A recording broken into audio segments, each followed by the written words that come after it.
Direct थेट तुम्ही धक्काबुक्की झालेली आहे, कोणते विषय होते कशामुळे धक्काबुक्की झाली?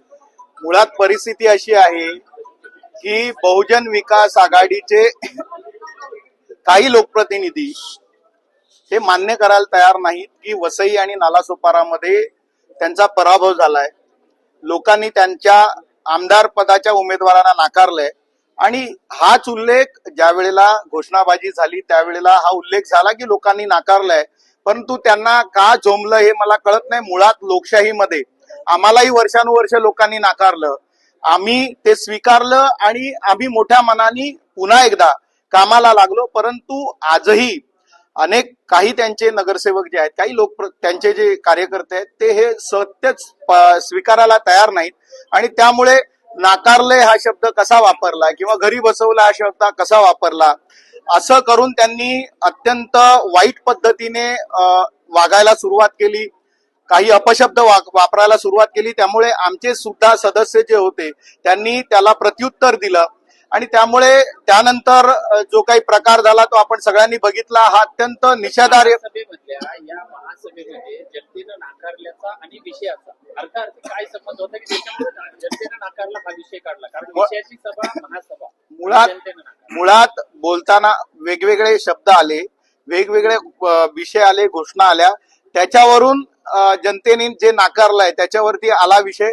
परंतु शेवटी कसं आहे की आपण लोकशाहीमध्ये आहोत, जे सत्य आहे ते स्वीकारायला हवं आणि मुळात त्याच्यावरून एवढा गदारोळ किंवा शिवीगाळ किंवा अपशब्द वापरण्याची गरज नाही. तो जो काही विषय आला, घोषणाबाजी झाली, आमच्याही सदस्यांनी घोषणा दिल्या, त्यांच्याही सदस्यांनी घोषणा दिल्या आणि त्यामुळे बोलता बोलताना हा विषय आला. परंतु त्याच्यावरती इतक्या खालच्या पातळीवरती जाण्याची गरज नाही. आता तो विषय संपलेला आहे. सन्माननीय महापौर साहेबांनी सुद्धा त्याच्यावरती वादावरती पडदा टाकलेला आहे. त्यामुळे आम्ही हा विषय पुढे वाढवू इच्छित नाही.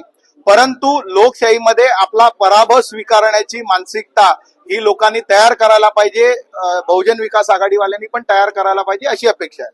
जर तुम्ही महासभेमध्ये जर घोषणा देत असाल तर त्यांनी घोषणा देत मुळात जर आपण सुरुवातीपासून सभेत असाल तर भारतीय जनता पक्षाच्या कुठल्याही कार्यकर्त्यांनी कुठल्याही नगरसेवकांनी एकही घोषणा दिली नाही. सुरुवातीपासून बजेट मांडण्यापासून अनेक वेळेला बहुजन विकास आघाडीच्या नगरसेवकांनी आपल्या पक्षाचा आणि नेत्यांचा उदो केला.